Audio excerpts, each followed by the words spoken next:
Hello and welcome to the FUTVE English podcast in collaboration with World Football Index, a unique mix of fandom and journalism.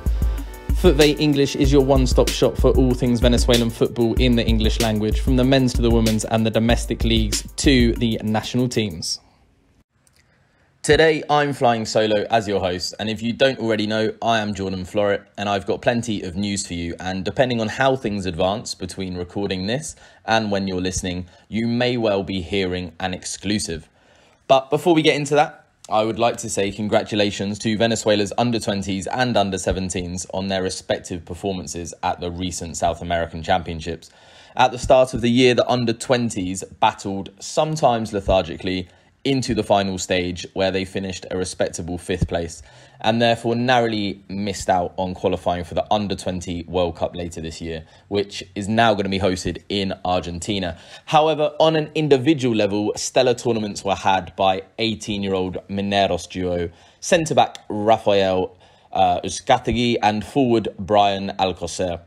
Both were chosen in several teams of the tournament, with the latter securing an upcoming mid-year move to Boston River, a Uruguayan club, who themselves will deem the Sudamericano a success after Alcocer's teammate Kevin Kelsey was signed mid-tournament by Ukrainian giants Shakhtar Donetsk. And we'll be speaking about Kevin Kelsey and Shakhtar Donetsk later in this podcast episode.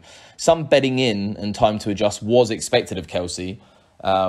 In 2022, he did, after all, only turn 18 in July and had just 16 starts and 5 goals to his name in Venezuela in the 2022 season. But he's made an instant impact in Eastern Europe. Recording now on Friday, at least this part of the podcast, he's actually scored today for Shakhtar Donetsk. He also scored on his debut in a Europa League penalty shootout, no less. And in that game, he'd assisted the goal that even took it to penalties. He's followed that up with 3 goals in his first 7 appearances, including 2 starts.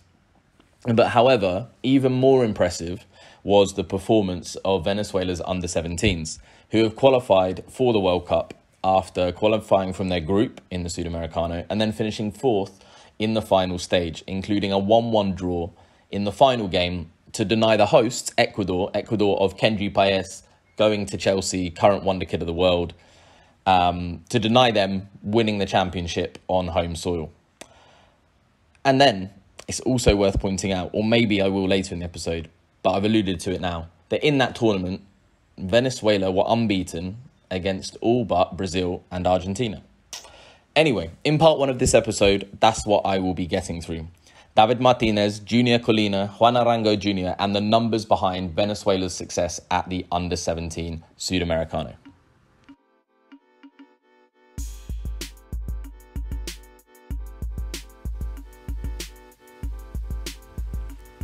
Four goals and 2 assists saw Venezuela's under-17 captain David Martinez in many people's team of the tournament, as La Vinotinto qualified for the under-17 World Cup for the 3rd time in the past 10 years. The 3rd time in their history, but the 3rd time in the past decade, no less. With 2-0 wins against Bolivia, Chile and Paraguay, draws with Paraguay and Peru and Ecuador, and defeats only to champions Brazil 2-1, and Argentina twice, 4-2 in the group stage, where they fought back from 2-0 down to 2-2, to be fair, and 2-1 in the final stage. In fact, it was only because Argentina beat Venezuela that meant Venezuela didn't finish 3rd, as we had a better goal difference and scored 1 more goal, conceded the same, and an otherwise identical record to Argentina in the final stage. However, there was a less fine line between Argentina and Venezuela's teams, and that was the number of professional minutes at club level that their players have amassed. Whereas Argentina were the only nation in the final stage without a single player to have debuted at club level, Venezuela had the most at 5. And in fact, when it came to professional experience, Venezuela dominated the other 5 nations in the final stage. Not only did Venezuela have the most club debutants at 5, David Martinez, Juan Arango Jr., Junior Colina, Jubeth Bermudez and Jose Correa, they had consequentially the most combined professional appearances at 50, the most minutes played at over 2,000, the most goals scored with 8, and the most assists made at 4. Second best were Paraguay, who Venezuela drew against in the opening stage and then beat in the final stage and finished 5th. Their 3 players to have debuted at club level have amassed 20 games and 865 minutes, so less than half of Venezuela's combined total on both counts. On an individual level, the trailblazer, not just for Venezuela, but for the continent as a whole, is Monagas's David Martinez. Only recently turned 17, February, and already with a $6 million price tag on his head and rumours of clubs such as Borussia Dortmund interested. He alone has amassed 1,529 minutes of club football at the time of recording. 45% of the total amount of minutes players in the final stage have played for their clubs. So, of all the minutes, all the professional club minutes that players at the under-17 Sudamericano have amassed, David Martinez, on his own, individually, accounts for 45% of those minutes. A total of 15 players have debuted at club level, with Paraguay's Rodrigo Villalba and Cisamino, who is only 15, joining Arango Jr. and Martinez in the top 4. And a note on Arango Jr., he is playing for Girona's B team, but it's not a reserve league. It's actually in the Spanish tiered pyramid. They can get promoted, so on, so forth.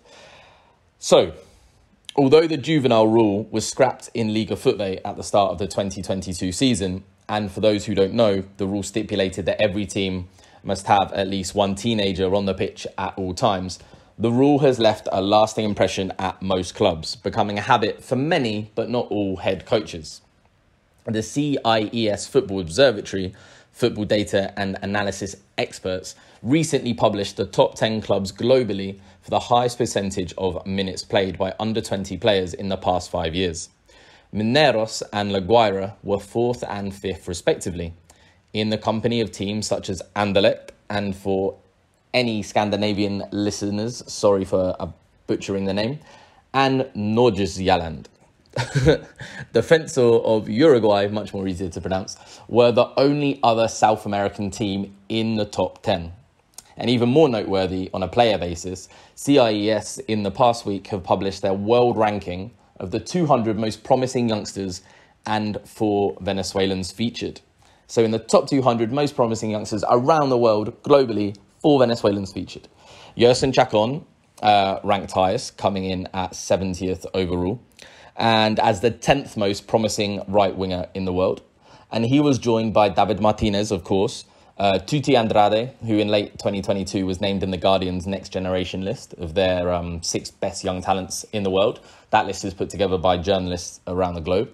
And Kevin Kelsey, as I said, we would mention him again, who has bagged 5 goals in his first 2 months with Shakhtar Donetsk, or 4 goals, sorry.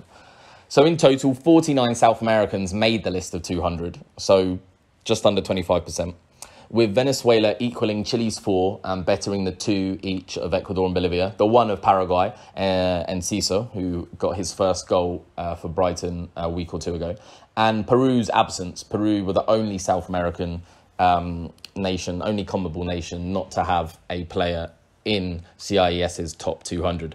So, it's a good time to be tracking Venezuela's young stars.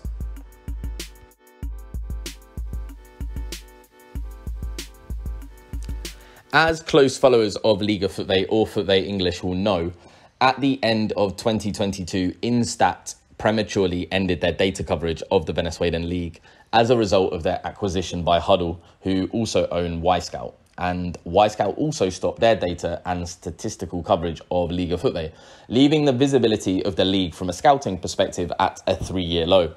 It was a worrying time for clubs, scouts, agents, the season already 12 rounds in, but good news has either just been broken or about to break, depending on when you're listening and when the news is made public. This might be the first you hear of it. So, a drum roll please. Stats Perform, most known for Opta, will be Liga FUTVE's official data partner for the next 3 years. It's excellent news for Venezuelan football, and the partnership is pretty comprehensive, giving the league broadcasters and the league staff access to their press, live in-game data, and clubs access to their scouting tools. It will aid the media, it will aid the marketing, it will aid player recruitment into and out of the league. It's fantastic for Venezuelan football.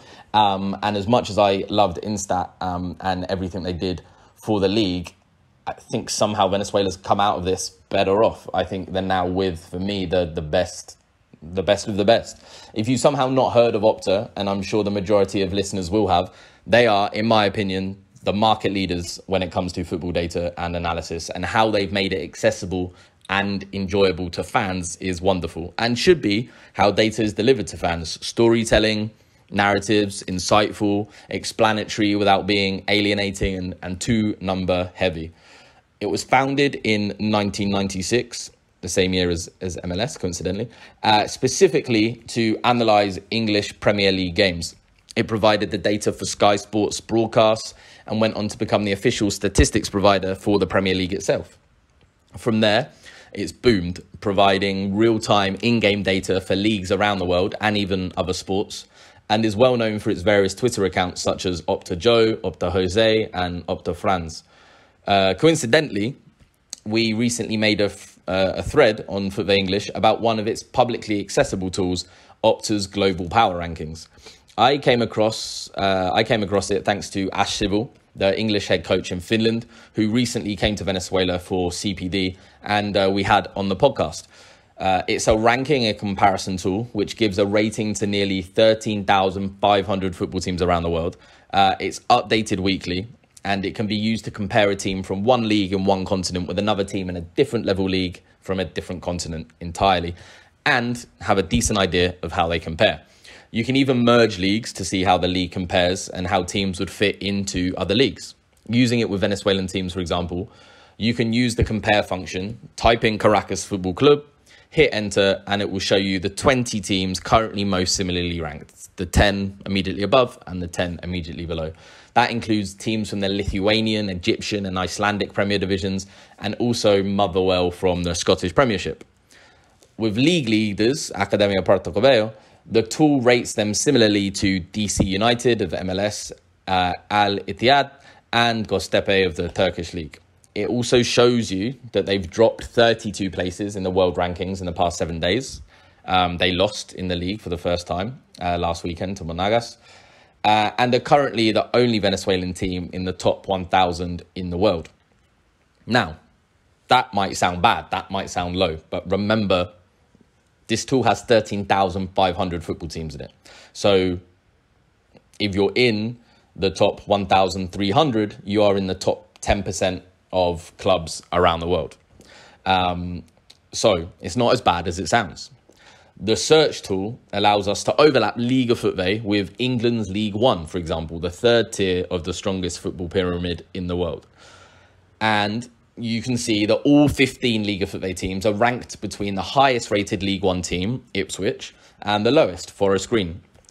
It shows us that Deportivo Táchira have a rating out of 100 of 68.2, and Barnsley have one of 68 exactly, so only a 0.2 of a difference, suggesting a game between the two of them this week would be a fairly even encounter. A tool like this can greatly help inform fans, scouts, players, recruiters, and decision makers, and provide valuable insight on leagues individuals may not be familiar with. If you take things purely from a footballing perspective, discounting things like mental health, language ability, education, on-ground support, we could ask, is it such a surprise that Kevin Kelsey has hit the ground running with Shakhtar Donetsk? All but 3 Liga FUTVE teams are in the rating range of the Ukrainian league. So all but 3 Liga FUTVE teams are ranked between the highest and the lowest rated team in the Ukrainian league. Of course, the top 4 teams are miles ahead of the Venezuelan league right now. And again, sorry for butchering any pronunciation. That's Shakhtar Donetsk, Zorya, Dynamo Kiev, and Dnipro. But Táchira are rated better than 9 of Ukraine's 16 top flight teams. So, to repeat, Deportivo Táchira, who drew with Caracas 1-1 at the weekend, who were the Venezuelan champions in 2021, are rated better than 9 of Ukraine's 16 top flight teams, so just over half of the Ukrainian league. I find it exciting that Liga FUTVE have partnered with such a respected and powerful data and analytics platform, and that there are publicly available tools people can use to inform themselves and gain insights. Again, it's an interesting time to be following Venezuelan football.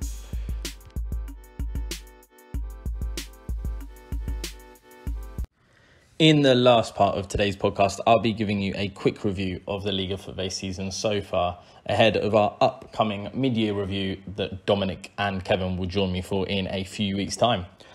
The revelation on the pitch so far this season has undoubtedly been Academia Puerto Cabello league leaders. They raced into the lead at the top of the table with relative ease, breaking a 50-year record when they made the best start to the season in FUTVE's professional era with 8 straight victories, beating Portuguese's 1973 record of 7.